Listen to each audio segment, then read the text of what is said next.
अवर classes.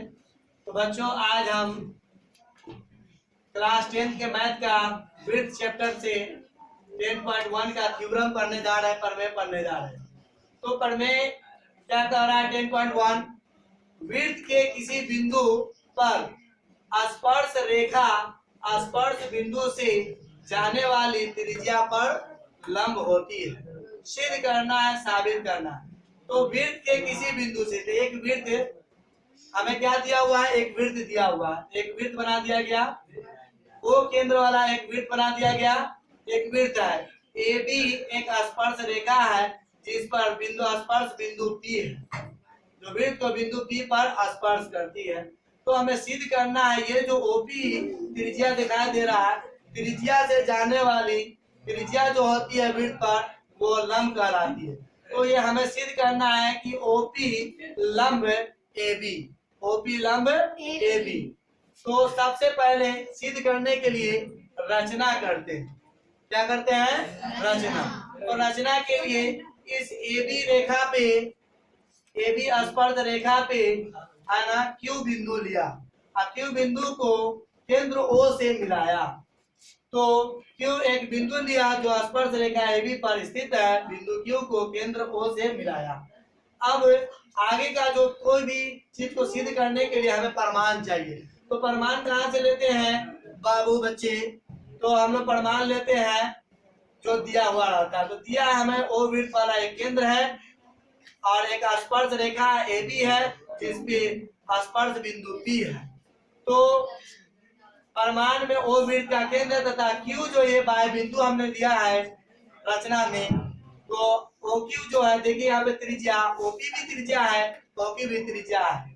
तो ये जो रचना से त्रिज्या बना, ये ओपी ओपी जो त्रिज्या है ओ क्यू से छोटा है और ओ क्यू बड़ा त्रिज्या है।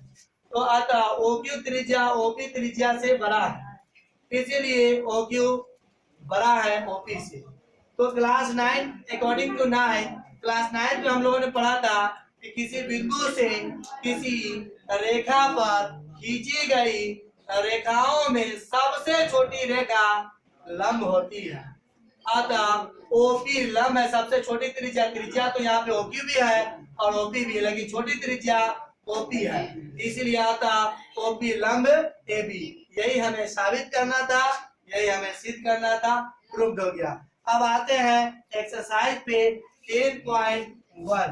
10.1 में 10.1 में पहला क्वेश्चन है कि किसी वृत्त की स्पर्श रेखा उसे डॉट डॉट, एक वृत्त की कितनी स्पर्श रेखाएं हो सकती है? पहला क्वेश्चन, एक वृत्त की कितनी स्पर्श रेखाएं हो सकती है? तो एक वृत्त की ये वृत्त है, इस पर हम लोग अनगिनत स्पर्श रेखाएं खींच सकते हैं, यानी अनगिनत या अनंत। दूसरा क्वेश्चन है कि वृत्त को दो, क्वेश्चन टू, किसी वृत्त की स्पर्श रेखा उसे डॉट डॉट बिंदु पर प्रतिच्छेद करती है, तो केवल और केवल एक बिंदु पर प्रतिच्छेद करती है। स्पर्श रेखा एक बिंदु पर छूते हुए निकल जाती है, छूते हुए निकल जाती है, इसलिए एक बिंदु पे। क्वेश्चन आगे की अगर बात करें तो क्वेश्चन 2 का दूसरा पॉइंट कह रहा है वृत्त को दो बिंदुओं पर प्रतिच्छेद करने वाली रेखा को डॉट डॉट कहते हैं।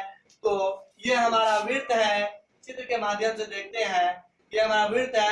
यहाँ पे कोई दो बिंदु ले लेते हैं, तो यहाँ से ये जो गुजारा गया ये हो गया छेदक रेखा। ये रेखा है, ये इसका नाम छेदक रेखा, दो बिंदु है ए बी, इससे जो गुजारा गया है ये छेदक रेखा, तो छेदक रेखा कहलाता है। आगे की अगर बात करें